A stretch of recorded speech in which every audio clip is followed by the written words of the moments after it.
Say a couple of things first. Thanks for coming today. Obviously, today is a day that we will all hope that we could avoid, where ambulance paramedics from the union notified the ambulance service yesterday of commencing stop work action for next Wednesday. It's disappointing from the point of view that we've been negotiating with the state government and Ambulance Victoria for 15 months on improved conditions for paramedics, including the 10-hour rest break. And clearly the government, and it appears the Premier, doesn't believe that paramedics are entitled to have proper rest between shifts, because they've flatly refused a 10-hour rest break for that 15-month period. So we'd like to hear from the Premier to see whether he believes paramedics in this state do require and are entitled to a 10-hour rest break. As of this morning, we've recommenced industrial bans that were on in June. There's about 13 bans that started today. We will be imposing, the paramedics will be imposing the 10-hour rest breaks as of this morning, and there are some other administrative type bans that have also been placed on. But the most serious issue is that we've had to notify the ambulance service that a stop work action will occur next Wednesday. What we've done in regard to that action, 50 shifts have been selected to come off the job for up to 4 hours next Wednesday morning, and those 50 shifts are out of a total of 400 ambulance shifts that will be on for that day. So there still will be a substantial coverage, and that's why we've selected these 50 shifts.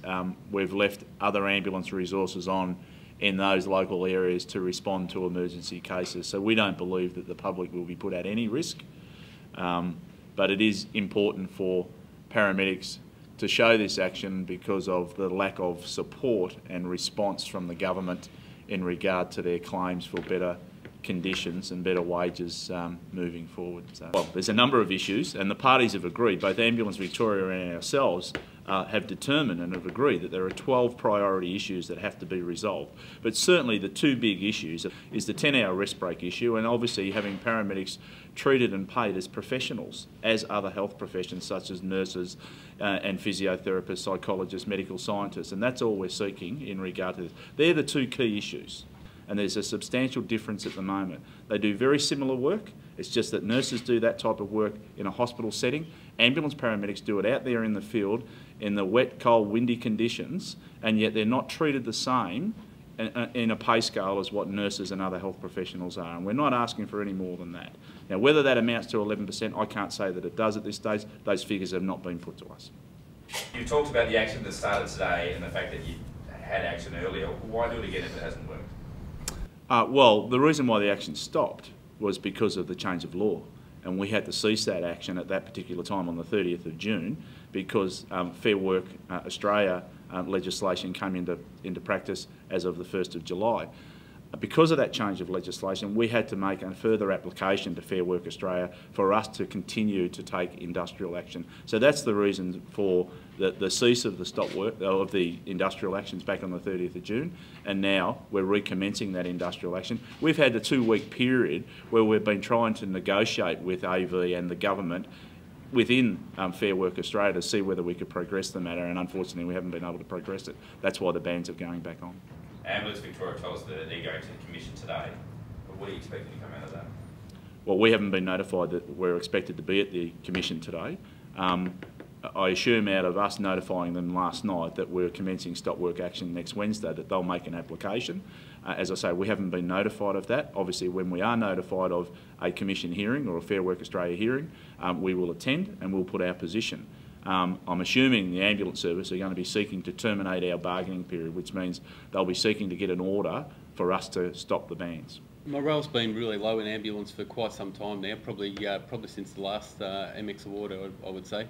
But recently, the comments that have been made by our management team talking about the work that we do in it and not being productive, and you know, like other things, like they're saying that we're not working as autonomists. It's really had a huge impact on the morale, and I don't think it's been lower. And how are they feeling about the action being ramped up? Ambulance paramedics are really quite proud of the work that we do, and industrial action is not something that we take lightly. And I guess the fact that we haven't had strike action for 36 years is an example of that. But we're really at the end of our tether. You know, we're working 6 out of 8 weekends. We work Christmas days. I worked about 5 out of 8 Christmas days in a row, which meant that I was away from my family. we've also got like some work that's pretty taxing. In the last 2 weeks, I've been to a 36-year-old gentleman who was playing soccer and arrested, and we weren't able to resuscitate him. I've got a 22-year-old kid out from underneath a car with significant injuries, so and that's pretty taxing on you.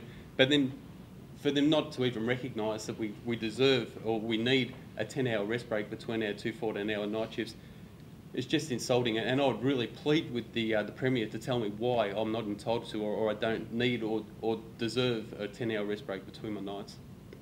The Ambulance Victoria, and some of the comments they said on the radio this morning, was that the support for action isn't that widespread. I mean, you're in the front line. Do you disagree with that, or is there widespread support? I can't believe the amount of support there is for stop work action, and I'm talking about people who aren't at all militant and actually very conservative, and these guys are coming to me and saying that they're prepared to stop work, and so that really speaks volumes to me. If it was coming from other people who were more militant, then that would be one thing, but this is coming from guys who would never in the past have considered taking any sort of industrial action. Yeah, that's certainly very, very widespread. Just yesterday I was making calls to a number of people to see whether they were interested in taking the stop work action, and every single phone call I made was met with positive regard, and some people who were scared about their positions being in jeopardy who were afraid to take action were very, very supportive of the action, just said that they were unable to take part in the action, but were very, very frightened by the situation that they're in currently, but very, very supportive. Everyone's very supportive of it. Can I just respond to that again? And that is that I'm surprised that Ambulance Victoria has made that statement that they think there's little support. I mean, we did conduct a protected action ballot that was conducted by the Australian Electoral Commission. Out of 1,800 paramedics, 94% of them voted in favour of taking stop work action. So I don't know how much more support we can get. And if we get to next Wednesday and this action is taken, I mean, how far are you willing to go if there's no change? Well, obviously we'll have to consider our position after Wednesday if there's no change, but the stop work action's only listed for that particular day, and we would continue the current bans that are on, and if we have to reschedule further days of stop work action, then that's what we'll do.